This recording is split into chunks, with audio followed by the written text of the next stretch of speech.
বাচ্চারা এ দেখো পেন্টিং রংধনু বানিয়ে দিয়েছি আমি। ওয়াও ম্যাম কি সুন্দর। আরিয়ান উঠো। হ্যাঁ আরে আরিয়ান এখনো ঘুম থেকে উঠে নাই, দাঁড়াও আমি যাচ্ছি, ক্লাসে এসে ঘুমানো বের করছি। আরিয়ান উঠো, তাড়াতাড়ি উঠো। হ্যাঁ ম্যাম। এনা রাস্তার তুমি যাও, ব্ল্যাকবোর্ডে যাও, শুধু স্কুলে এসে ঘুমানো। আচ্ছা ম্যাম যাইতেছি। আরে দাঁড়াও দাঁড়াও, তুমি কি করতেছো? আরে দাঁড়াও দাঁড়াও, আরে আমার পেন্টিং। হ্যাঁ আমার পেন্টিংকে তুমি মিশে দিলে, আমার পেন্টিংকে ছিঁড়ে দিলে কেন?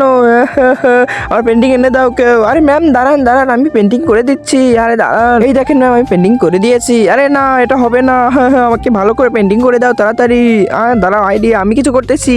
আরিয়ান আমাকে টেপটা দাও। আচ্ছা ঠিক আছে বৃষ্টি, নাও এই নাও টেপটা। দাঁড়াও আমি টেপ দিয়ে কিছু করতেছি, দাঁড়াও টেপ দিয়ে কিছু পেন্টিং করবো আমি এখানে, কিছু রং দিয়ে টিয়ে তারপর আমি এখানে পেন্টিং করব অনেক সুন্দর করে, লাল কালার সবুজ হলুদ। তারপর কি ছিল দেখার আগে, একদিকে আছে দুধ অন্যদিকে আছে মদ, তুমি কোনটি খাবে? তুমি যদি দুধ খাও ভিডিওতে লাইক করে চ্যানেলটি সাবস্ক্রাইব করে দাও। ভিডিওতে লাইক সাবস্ক্রাইব করে শেয়ার ক্লিক করলে এরকম ম্যাজিক করতে পারবে, একবার না পারলে দুইবার ট্রাই করো, সবকিছু দিয়ে অনেক ভালো একটা পেন্টিং হবে। All the best Aryan, all the best Brishti. এ দেখো ম্যাম কত সুন্দর পেন্টিং। আরে ওয়াও বৃষ্টি তোমাকে অনেক সুন্দর, থ্যাংক ইউ থ্যাংক ইউ। সবাই সাবস্ক্রাইব করে দাও, ততক্ষণে তুমি সাবস্ক্রাইব করে দাও, তুমিও দাও।